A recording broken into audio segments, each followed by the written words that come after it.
up, everybody? Good morning. I'll let a few more of you join for the morning real estate walk and talk here. Get our gang together. Get the 5 or 10 of you that join me for the real estate walk and talk. There we go. We got a couple people jumping on. Mike Wagner, how you doing, my friend? Good to see you this early morning on a Monday.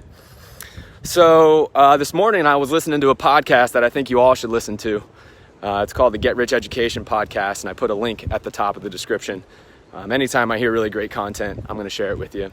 And this is done by my friend Keith Weinhold. I've been on Keith's podcast a few times, and this episode was about the economy. It was about the economy overall. He asked the question, are we headed towards a depression? Which is an interesting concept.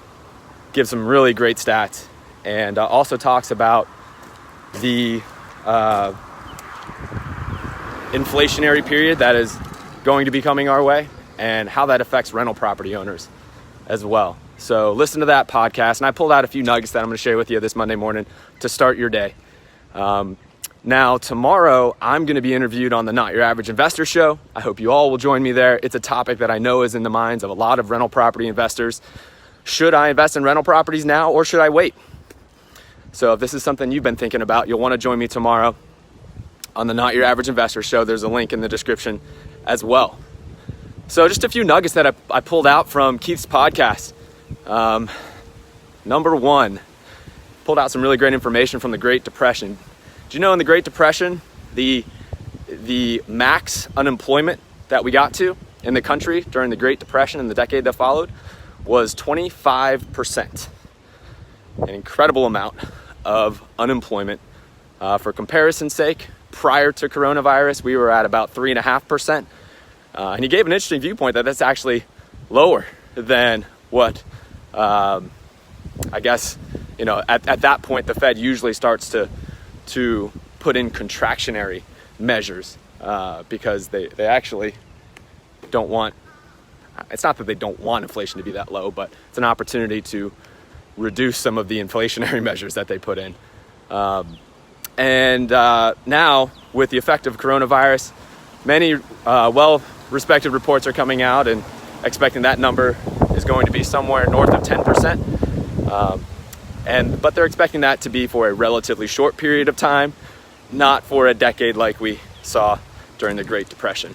Another really interesting fact is during the Great Depression and the stock market crash that followed, do you know how long it took for stocks to recover from the stock market crash? 1929 was the stock market crash.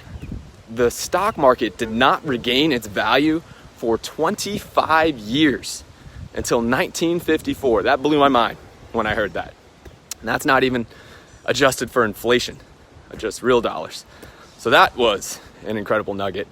Just talked about how this huge influx of capital from the stimulus package that the government has put in, along with the Fed's quantitative easing, which basically brings a tremendous amount of inexpensive capital into the economy, that's going to set us up for an inflationary period after this.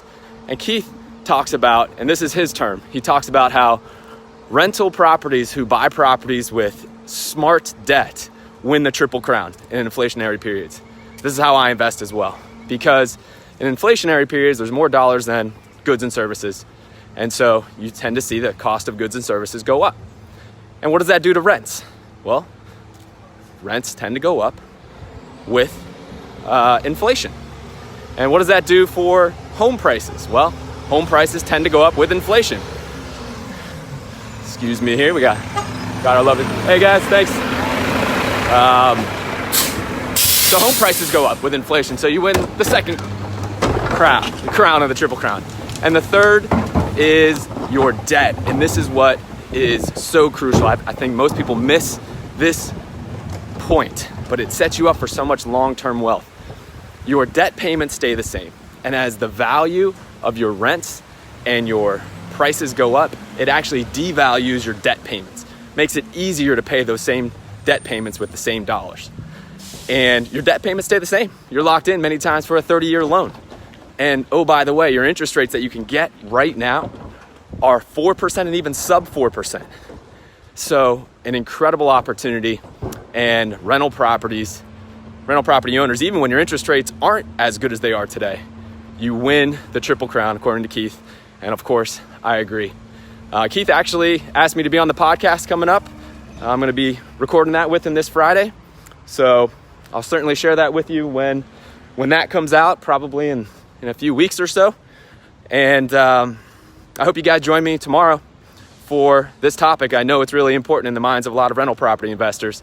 Tomorrow we've got our Not Your Average Investor show, and I'll be interviewed at 12:30. And the topic is, should I invest in rental properties now, or should I wait? So I hope you all enjoy your day. Check out the link at the top. Go listen to my good friend Keith's podcast, and then I'll join you tomorrow for our show at 12:30. The link's in the description. Have a wonderful day. Take care.